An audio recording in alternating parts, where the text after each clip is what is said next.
Everyone tells you, just start selling. But what exactly are you supposed to sell? Hi, I am Simran Budhwani and this is step 1 of starting e-commerce the right way. Do market research. Don't guess. Don't just sell what you like. Instead, ask, what are people already buying online? Here's how to do it. Go to Amazon.in. Go to its bestsellers tab.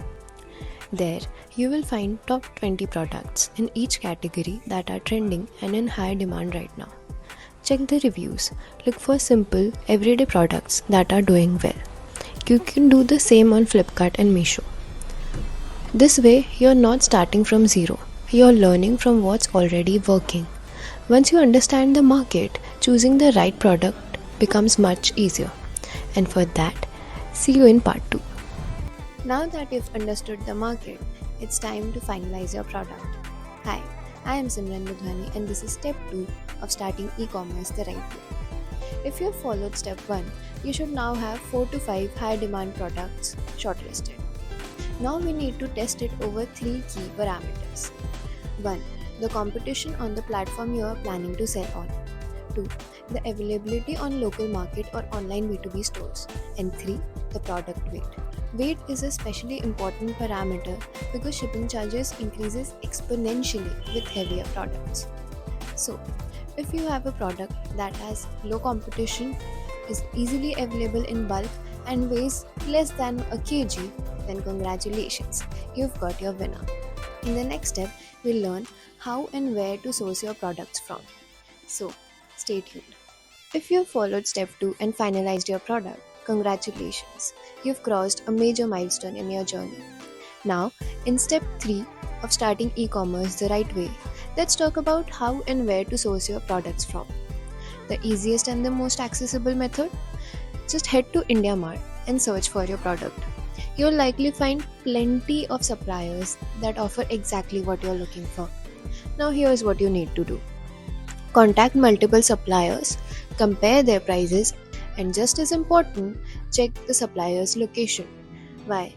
Because closer the supplier, lower the freight charges. And when you're ordering in bulk, that can make a big difference. Also, before placing an order or transferring any money, always ask for a sample. Some suppliers send it for free, others might charge a nominal fee, but it's totally worth it. Because that one sample can save you from poor quality or even potential scams. So please don't skip this one. In the next step, we'll talk about where to sell your products. So stay tuned. If you follow step 3, you probably have your product in hand. Now things get real. In step 4 of starting e-commerce the right way, let's talk about where to sell. In this video, we'll cover 3 platforms: Amazon, Flipkart and Meesho. Wondering why just these 3? Check the video linked in description. Let's get into it. Amazon. Great for premium products. Best if you have at least 100% profit margin. High competition but huge trust and branding potential. Flipkart. Less competitive. Works well for value for money products. Not the smoothest seller panel but still solid. Meesho. Beginner friendly and no upfront cost. Many categories don't even need GST. Best for low cost, fast moving items. So here's a quick guide. Want to build a brand? Go with Amazon. Trying to target budget buyers? Try Flipkart. Want to test quickly with low investment? Start with Meesho. Next, we'll cover how to register and set up your seller account. Ciao. Getting your registration right is the key to unlocking your online business, but one small mistake can delay your entire launch. Hi and welcome to step 5 of starting e-commerce the right way.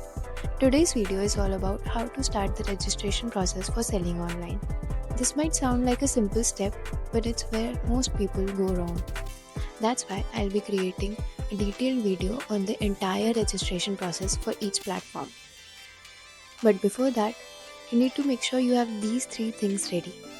First, a current account in your brand or business name. Second, your PAN card. And third, a valid GST number. There are no shortcuts here. These are just basic legal requirements. So if you're serious about getting your business up and running, just have these 3 things ready.